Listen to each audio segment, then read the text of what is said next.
suave é Cristo chamando, chama por ti e por mim.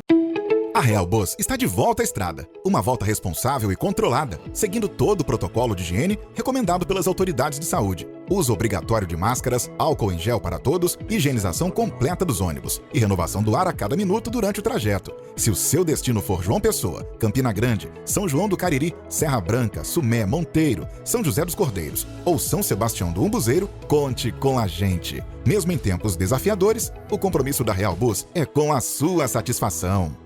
Graças a Deus, estamos juntos outra vez para a realização de mais um programa Opção para a Vida nessa belíssima manhã de terça-feira, hoje 8 de dezembro, celebra-se o Dia da Família e o Dia da Justiça. Parabenizamos a todos que trabalham na área jurídica para que Deus os abençoe e também a todas as famílias. Lembremos-nos que o lema do nosso presidente Jair Messias Bolsonaro é esse: a família acima de tudo, Deus acima de todos. E é por isso que Deus tem abençoado a nossa nação. Lamentamos porque há muitos antipatriotas que estão torcendo para que nada dê certo, nem na área da economia, nem na área da balança comercial, estão torcendo para que tudo dê errado. Mas a gente tem visto quantas coisas Deus tem abençoado em nossa pátria ou em nosso país. O agronegócio, enfim, a soja, tudo está realmente desenvolvendo o inesperado. Isso é bênção de Deus sobre a nação. Por isso que nós precisamos de orar muito pelo nosso país, pelo nosso presidente, pelas autoridades que foram eleitas recentemente, não é? Nós temos na cidade de Campina Grande o nosso irmão Bruno, que é evangélico, eleito prefeito, e nós acreditamos que ele terá uma grande e abençoada administração como servo de Deus. Hoje nós vamos estar ainda ouvindo estudos sobre Atos do Espírito Santo. Nós temos realizado esse estudo durante várias semanas, vários meses em nosso templo, e nós estamos agora compartilhando com aqueles que nos assistem no YouTube e na TV Master, TV a cabo, canal 20. Mas eu quero, antes de nós assistirmos, ouvirmos a explanação da Palavra de Deus, lembrar a toda a comunidade evangélica e a toda a sociedade campinense que a Igreja Evangélica Congregacional do Calvário anualmente realiza o musical natalino. Esse ano, atipicamente, nós vamos ter o limite de pessoas que poderão participar em nossa nave do templo. No máximo, de acordo com a capacidade logística, nós só temos condições de alojar ou receber apenas o número de 300 pessoas no máximo, com proteção facial de máscara, asepsia das mãos, aferição da pressão, para que nós, mantendo o distanciamento, possamos realizar mais um musical natalino que faz parte do calendário turístico de Campina Grande. Para aquelas pessoas que não tiverem acesso ao templo, nós vamos colocar um caminhão LED na parte externa do templo para que você possa ouvir e receber a palavra de Deus. O maior presente de Deus, de acordo com João 3,16, foi o seu Filho que veio ao mundo. Deus amou o mundo de tal maneira que deu o seu Filho unigênito para que todo aquele que nele crê não pereça, mas tenha a vida eterna. Essa é a dádiva, esse foi o maior presente de Deus para a humanidade. Então você vai ter a oportunidade de ouvir esse musical que será celebrado em nossa igreja dia 25 às 19h30. E outra coisa, nós estamos fazendo uma campanha para angariar cestas básicas para doar às famílias pobres. Famílias estas que muitas vezes nós nos deparamos nos semáforos. Quantos venezuelanos estão ali estendendo a mão para que nós possamos dar um pouco, dividir um pouco do nosso pão. E nós vamos socorrer estas pessoas, vamos ajudar estas pessoas. Se você quiser fazer a doação de uma cesta básica, você pode entrar em contato sempre às terças-feiras, logo mais, a partir das 8 horas, no primeiro expediente, e a partir das 14 horas, no segundo expediente, você pode ligar para o fone 3341-2962, repetindo, 3341-2962, e você poderá fazer a sua generosa oferta de uma cesta básica. Divida o seu pão com aqueles que não têm sequer uma ceia de Natal. E aí você estará realmente se confraternizando, mas também agindo com seu coração, dividindo um pouco do nosso pão àqueles que sequer têm uma ceia do Natal. Fiquemos então agora com a continuidade desse estudo sobre Atos do Espírito Santo.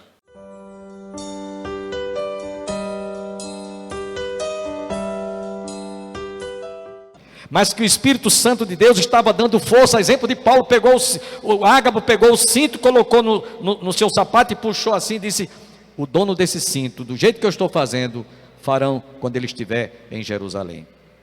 Os cristãos disseram: não, Paulo, não pensa assim, fica aqui, não vá. Paulo disse: eu estou pronto tanto a viver como a padecer por causa do nome de Jesus.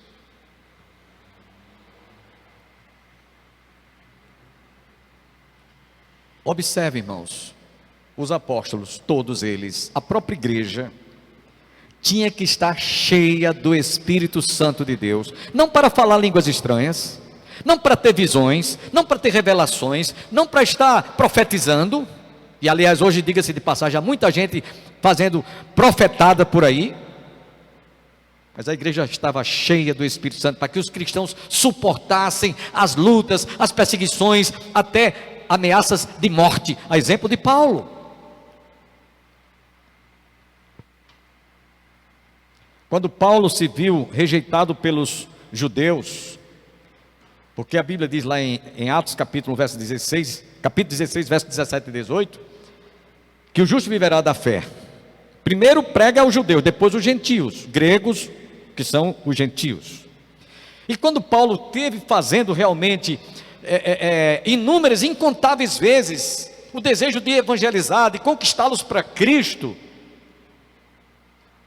eles rejeitaram, fechando a porta dos seus corações. E aí nós encontramos em Atos capítulo 18, versos 5 e 6, quando Silas e Timóteo desceram da Macedônia, Paulo se entregou totalmente à palavra, testemunhando aos judeus que o Cristo é Jesus. Opondo-se eles e blasfemando eles contra Paulo, sacudiu Paulo as vestes e disse-lhes: sobre a vossa cabeça o vosso sangue, eu dele estou limpo, e desde aquela hora vou para os gentios. Foi aqui que Paulo disse: olha, eu estou livre agora do sangue de vocês, e eu vou agora me voltar somente para os gentios. E foi por isso que Paulo aqui, ele começou realmente a se voltar totalmente para o ministério para o qual o Senhor o havia chamado. Ora, aquele que antes perseguiu os cristãos, agora estava sendo perseguido. Eu quero concluir essa mensagem, esse estudo, trazendo para vocês o texto que eu li para vocês, já apenas lembrando Atos 19, verso de 1 a 7. Eu vou ler mais uma vez, porque a gente precisa de explorar bem essa lição. Atos 19, pelo menos de 1 a 7. Preste atenção a essa leitura. E sucedeu que enquanto Paulo estava em Corinto, Paulo, tendo passado por todas as regiões superiores, chegou a Éfeso e, achando ali alguns discípulos, disse-lhes: recebestes já o Espírito Santo quando crestes? E eles disseram-lhe: nós nem ouvimos que haja Espírito Santo. Perguntou-lhes então: em que sois batizados então? E eles disseram: no batismo de João. Mas Paulo diz: certamente João batizou com o batismo do arrependimento, dizendo ao povo que cresce no que após ele havia de vir, isto é, em Jesus Cristo.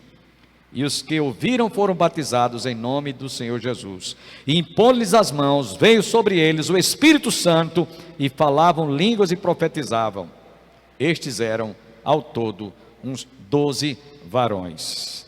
Estava sendo confirmado tudo aquilo que Paulo havia recebido. Estava sendo ratificado, podemos assim dizer, aquilo que Paulo recebera em profecia. E muitos daqueles que nem tinham ouvido falar no Espírito Santo, nem conheciam, nem sabiam que existia tal Espírito, ao ponto desses cristãos de Éfeso precisaram de que Paulo chegasse para eles e falasse sobre a pessoa do Espírito Santo. A igreja, meus irmãos, ela pode ter dinheiro, a igreja pode ter um belíssimo, esplendoroso templo, uma arquitetura fantástica, a igreja pode ser climatizada, a igreja pode ter e ser uma igreja grande na cidade, mas se ela não tiver o Espírito Santo, ela está simplesmente vazia. Por isso que a palavra de Deus nos diz: enchei-vos do Espírito Santo, enchei-vos do Espírito Santo. A igreja, meus irmãos, naqueles dias não tinha prata nem tinha ouro. Quando os apóstolos subiam ao templo, um paralítico estava lá, pedindo esmola, mendigando, esperando receber alguma moeda de esmola. E os apóstolos disseram: não temos prata, nem temos ouro, mas o que temos, isso te damos. Em nome de Jesus, levanta-te e anda. Com tristeza eu digo isso, irmãos. Há muito tempo que a gente não vê um paralítico andar. Paralítico mesmo, literalmente. Faz tempo. Por quê? Onde está o poder do Espírito Santo de Deus? Ele foi anulado? Ele foi aniquilado? Ele foi banido? Ele deixou de existir? Não, ele está presente na igreja, com a igreja e para a igreja. É que nós cristãos não estamos dando lugar para que o Espírito Santo opere na vida dos seus filhos, na vida da igreja, e seja atuante. Aqui e ali, uma vez ou outra, a gente vê um milagre de um paralítico andar, de coxo andar, de cegos enxergarem. Parece que nós estamos vivendo numa época, irmãos, de escassez, numa época de seca, espiritualmente falando. Quando a gente chega no livro do Apocalipse, porque no resto de todo o livro de Atos, eu disse para vocês em reuniões anteriores a esta, que o livro de Atos é o único livro que não foi concluído no Novo Testamento. Foi o único livro. Nós ainda estamos fazendo a história, nós ainda estamos escrevendo o livro de Atos. Agora, presentemente, a igreja nesses dias, estamos escrevendo o livro de Atos, estamos fazendo a história em pleno século 20. Porém, irmãos, se a gente vai para o livro do Apocalipse, as 7 igrejas apocalípticas, a igreja de Éfeso, a igreja de Pérgamo, Tiatira, Sardes, Filadélfia, Esmirna, Laodiceia, todas essas 7 igrejas, ao término, ele dizia: quem tem ouvidos, ouça o que o Espírito diz às igrejas. A igreja em Éfeso, havia um sujeito chamado Nicolau, que estava proliferando os seus seguidores, cognominados de Nicolaitas. Na igreja de Pérgamo, havia um indivíduo que era uma figura já existente no passado, chamado Balaão, um adivinhador. Na igreja de Tiatira havia uma Jezabel, lembrando a Jezabel do Velho Testamento. A igreja de Sardes era uma igreja opulenta, orgulhosa. A igreja de Filadélfia tinha até sinagoga de Satanás, simultaneamente a igreja também de Esmirna. A igreja de Laodiceia era uma igreja rica, tinha fabrico de tecelagem e também remédio para curar cegueira. Porém, o Senhor disse para aquela igreja, que era uma igreja pobre, nua e cega. porque ela era uma igreja morna. E morna ou mornidão, geralmente a gente vomita. Pegue um copo com água morna e beba, e você vai ter uma ansiedade, uma ânsia de vômito. Assim era aquela igreja de Laodiceia. Porém, a todas elas, não obstante havendo ainda que houvesse esses pecados nessas igrejas, o Senhor terminava sempre dizendo: quem tem ouvidos, ouça o que o Espírito diz às igrejas. Quando a gente estuda o livro do Apocalipse, pelo menos no meu tempo de seminário, a gente aprendia que havia 4 escolas que defendiam a tese sobre a existência daquelas 7 igrejas. A primeira escola era historicista, a segunda era futurista, a terceira era a igreja, aquelas 7 igrejas poderiam ser representadas pela escatologista, e a última era também estudada como igreja preterista. Historicista, preterista, futurista, escatologista. Pastor, o que é que significa isso, pastor? Traduza para a gente. Historicista, porque aquelas igrejas existiram. A história mostra que aquelas igrejas existiram. Por 3 vezes, Deus me deu o privilégio de visitar a Turquia. E tive o privilégio de visitar as ruínas dessas 7 igrejas. Elas existiram, a história não nega.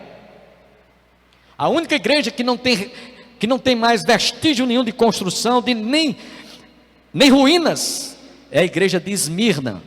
É a única igreja.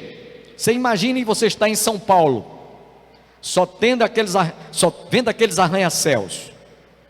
Assim é a cidade de Esmirna. Não tão populosa quanto São Paulo, mas estou apenas trazendo aqui uma comparação figurativa. Não há ruínas. Porém, as demais 6 igrejas, todas elas têm ruínas. A igreja de Éfeso é a que está em quase que perfeita conservação, porque todas as ruas, as fachadas das casas eram feitas de mármore. Tudo de mármore. Então a história, por isso que chama essa escola historicista. Escola preterista, porque fala do pretérito. Aquelas igrejas, elas não apenas existiram, mas elas tiveram um momento que para cada igreja teve um passado. Para cada igreja Deus tratou de modo distinto. Por isso que chama-se preterista. Futurista, a escola futurista mostra que no longo curso da história da igreja, são passados 2000 anos, ela é como se estivesse se reproduzindo, se repetindo em tempos e épocas, coisa do futuro. E a última escola, escatologista, fala dos tempos do fim, dos tempos quando o Senhor Jesus há de voltar para buscar a sua igreja. E lembre-se que lá em 2 Tessalonicenses capítulo 2, verso de 1 a 12, nos diz que só há um agora que o detém. Quem é que detém de que o anticristo não se manifeste? Eu falei aqui para vocês, alguns dias atrás, que nós estamos vivendo hoje 5 aspectos do antideus, anticristo, antifamília, anti-igreja e antissemitismo. Nós estamos vivendo essa época. E a igreja está inserida nesse contexto. Por isso a escola escatologista fala de que nós, quer queira, quer não queiramos, estamos passando por um momento difícil. Cristãos estão sendo torturados agora mesmo em países onde não há liberdade de expressão religiosa, não só privados de comer, de se alimentar, mas alguns até tendo suas cabeças decepadas, degolados, por causa do nome de Jesus. A perseguição sempre existiu, existe e nunca deixará de existir na vida da igreja. Mas a marca para aqueles que estão prontos a suportar todo tipo de perseguição, como Paulo disse, eu estou pronto para morrer ou para viver, é você ter a pessoa do Espírito Santo. Lembra-se que Jesus disse: vós sereis levados aos tribunais, às autoridades, não vos importeis, porque o Espírito Santo vos dará palavra para saberdes responder. Não é conhecimento cultural, não é. É o Espírito Santo que vai lhe dar sabedoria, para você saber responder. Jesus falou isso e eu já citei para vocês. Portanto, irmãos, ainda hoje, a igreja do Senhor Jesus luta, enfrenta perseguições, como desde os primórdios da sua história. Porém, nos lembremos, não nos esqueçamos, conforme já citei, 2 Tessalonicenses capítulo 2, eu vou ler terminando esse estudo de hoje. 2 Tessalonicenses capítulo 2, os versículos que nós vamos ler para a conclusão do nosso estudo. 2 Tessalonicenses capítulo 2, eu estou terminando com essa leitura.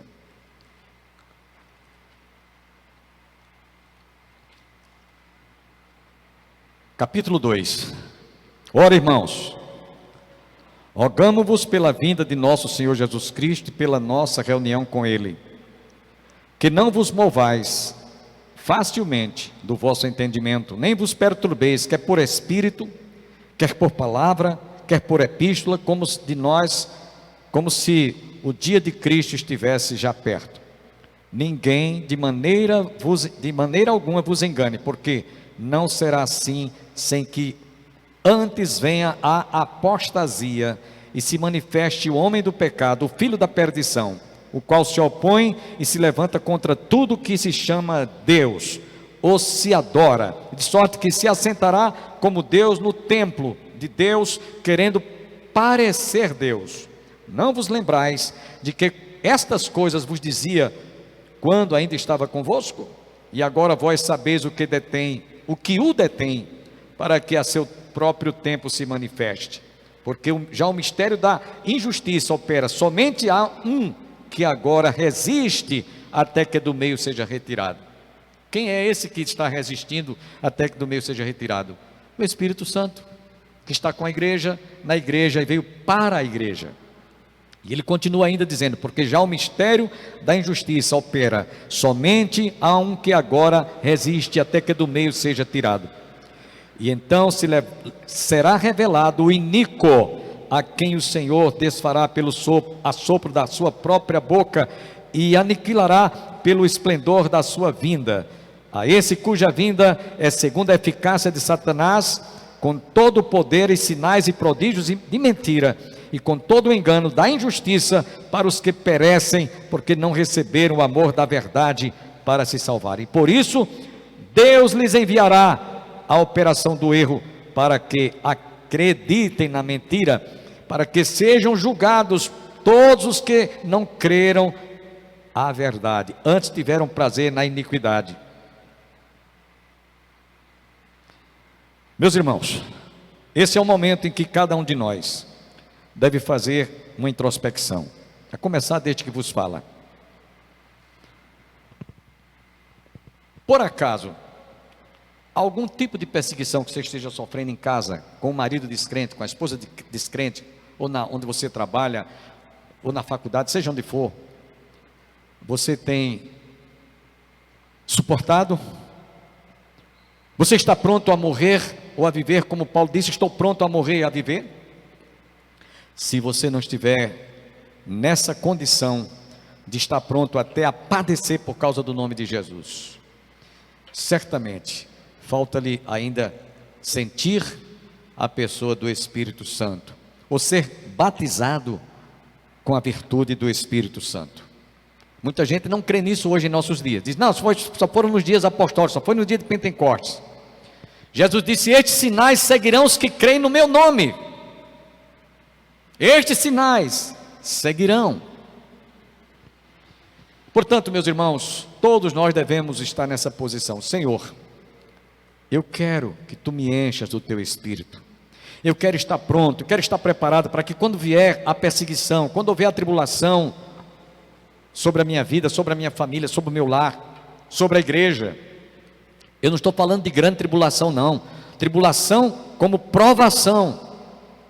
Você esteja pronto para resistir, pronto para suportar, independente de qualquer sentimento que você tenha por coisas ou por pessoas que você julgue ser mais importante para você do que Jesus. Fiquemos em pé. Oremos. Depois da bênção apostólica, temos alguns avisos importantíssimos. Pai, nós te pedimos que nessa noite, teu Espírito Santo possa realmente ter falado ao nosso coração de tal maneira que nós sintamos o desejo por nos sentirmos carentes de termos uma vida cheia do teu Espírito Santo, para que diante das provações, das perseguições, das lutas que porventura sobrevêm sobre a nossa vida, nós possamos suportá-las, estejamos prontos para enfrentá-las, Senhor, por amor do teu nome. Portanto, te pedimos que tu visites cada coração, tanto dos que estão aqui presentes, quantos se encontram em casa, em nome de Jesus, amém. Mágoas, pesares a mim sobrevêm, mas firme é o meu andar. Porque falharia se tenho um abrigo que é Cristo e quer me guiar? Nunca estou só, pois meu Jesus comigo está. Nunca estou só, em minha mão sustém. Foi a promessa de Jesus me guiar. Nunca estou só, Cristo se deu por mim. Vem, meu amigo, estende tua mão, segura na mão Deus, pois só Ele almeja guiar-te, livrar-te.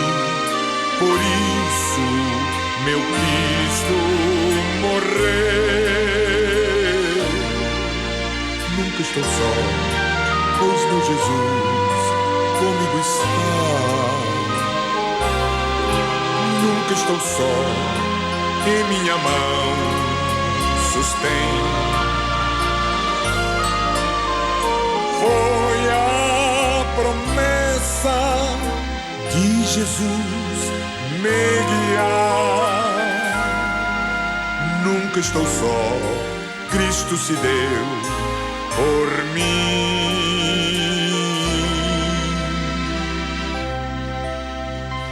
Nunca estou só, Cristo se deu por mim.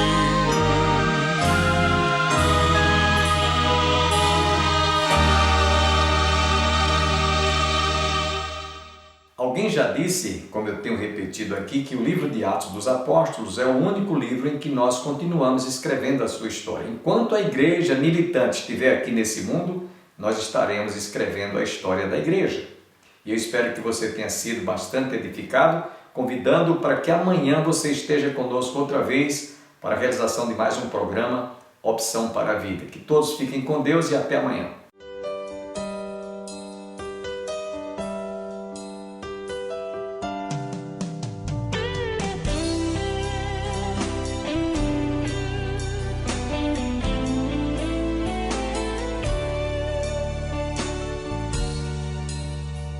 Manso e suave é Cristo chamando, chama por ti e por mim.